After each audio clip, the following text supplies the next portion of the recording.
Good evening, sports fans, and welcome to the 2024 edition of the Williams Family Invitational Fantasy Football League. We're just about a month away from the draft, and I'm getting pretty excited to get going, so I wanted to provide an update to everybody and just kind of go over a few things before we get to our draft. Let's go over some rules and changes. Pretty much a few things that came up as points of contention throughout the season last year. I had to look myself in the mirror and say, you know what, got to do a better job of making everything clear with everybody, as there are some people who are still kind of new to fantasy football, and just make sure that all expectations are out on the table. So these are either rules or rule changes. The first one that I have for everybody is trades. No changes to the rules to trades, but just everybody keep an eye out for trades that have been agreed upon between two managers. You should receive an email anytime that there is a trade that's been agreed upon, and you do have the opportunity to either vote it to go through or vote to veto it or not vote at all. So make your voice heard. If 6 people or more vote to veto a trade, it will be vetoed and that trade will not go through. If people don't vote, they can't deny a trade from happening.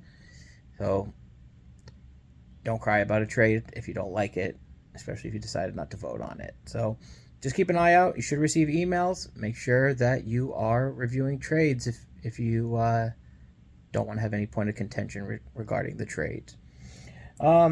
Second one is for inactivity. We did have some issues last season with a manager or two not setting their lineup on a regular basis. It did kind of make some inconsistencies in the league, which wasn't so fun.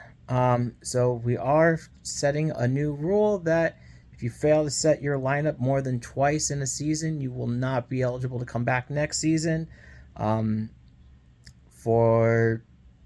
the purposes of our league, failing to set your lineup would be having 2 open roster spots in a week. So we get it.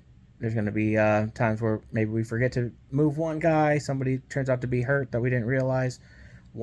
That's okay. But yeah, if you have 2 or more open spots, you're not really managing your roster. If you do that more than twice in a season, so we'll say 3 times, then you will not be able to come back next year. So the third one is once you are eliminated from playoff contention, your roster is locked. I didn't see this as an option through ESPN last season, but it is an option now, and it's something I will be putting into place. From what I've heard from a lot of people that play fantasy for a while and in other formats, that is an option available, and most leagues do take it just to keep everything pure and even for the playoff contenders.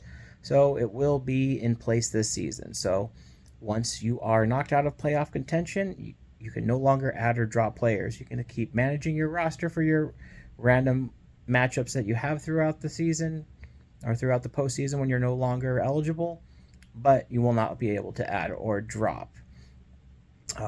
This should just help keep things fair and make sure that there's no questionable activities during the postseason. So yeah, that pretty much sums up our rules. Reviewing trades. Make sure you review your trades.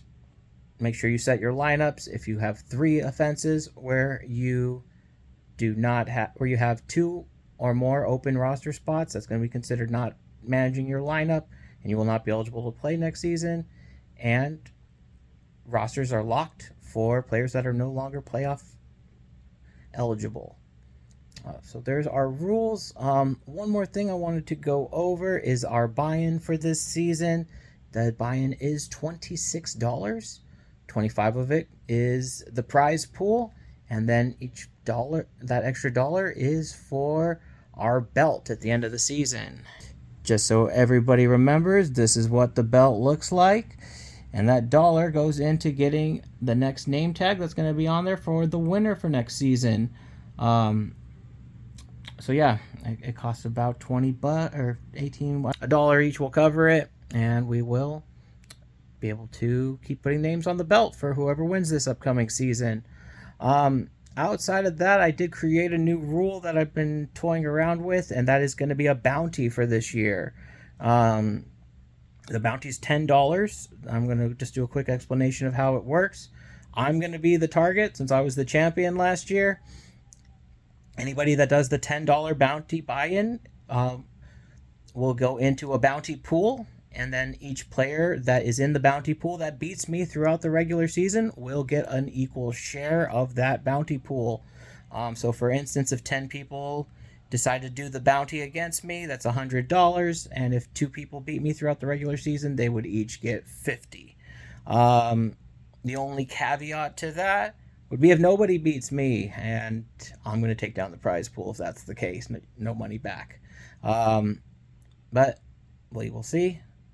Last year I was beaten 1 time. I'm sure I will be beaten many more times this season. But yeah, I just think this bounty system could be a fun addition to our league.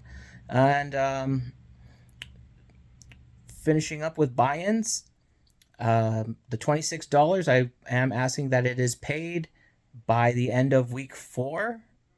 So please get your money in by then. You can send it through Zelle most easily. But for the bounties, just to be fair, those have to be in before we do our draft. So these bounties are blind. You're not going to know what my roster looks like. You're not going to know what your own roster looks like before buying in for the bounties. So that additional $10, if you want to be part of the bounties, has to be in before we draft on August 25th. All right. So once again, that's $26 due by the end of week 4. $10 for bounties due by August 25th. All right, guys, that's all I have for you for right now. I'm going to do a video to randomize the draft. So if you're looking at the app right now and you're looking at your draft position, that's not your position right now. But I'm going to do what I did last season, and that is just I'm going to use a random number generator, assign each team to a number. ESPN has everybody by a number anyways. That's what we'll use. I'll use a random number generator, and then I will show you guys the results. So that will be the next video, and I'll have that to you by next weekend, by the end of next Sunday. Hopefully sooner, but definitely by then. So everybody will know where they're drafting. I think that's it for right now. Looking forward to it. If anybody has an issue with one of those rules or anything, or this doesn't sound like your cup of tea, please let me know. It's no big deal. Definitely understand, and we could remove you if you don't feel like playing after hearing that. But just want to try to be out front with everything and just make sure that everybody has a fair playground and everyone has a good time. All right, signing off for tonight. Have a great one. Enjoy the weekend. Bye-bye.